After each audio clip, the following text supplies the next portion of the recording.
आज मैं आप सबको एक कथा सुनाता हूं।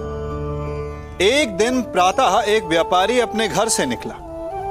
घर से निकलते ही एक बिल्ली ने उस व्यापारी का मार्ग काट दिया। व्यापारी घबरा गया।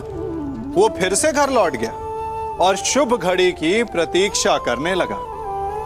और जब वो पुनः अपने घर से निकला तब वो वाहन जा चुका था जिससे राजा तक पहुंचकर उसे भेंट देनी थी। राजा को भेंट नहीं मिली। राजा क्रोधित हो गए। राजा ने उस व्यापारी का व्यापार बंद करवा दिया। इस कारण व्यापारी क्रोधित होकर घर पर अपनी पत्नी से लड़ बैठा। पत्नी अपने बच्चों समेत मैके वापस चली गई और उस व्यापारी के जीवन में यदि कुछ रह गया था तो केवल अंधकार। और इन सब का कारण वो उस बिल्ली को मानता रहा जिसने उसका मार्ग काटा था। ऐसा ही एक दूसरा व्यापारी राजा को भेंट देने निकला और उस व्यापारी का मार्ग भी एक बिल्ली ने काट दिया। वो व्यापारी तनिक घबराया, परंतु उसने आगे बढ़ना अधिक उचित समझा। राजा तक वो समय पर पहुंचा।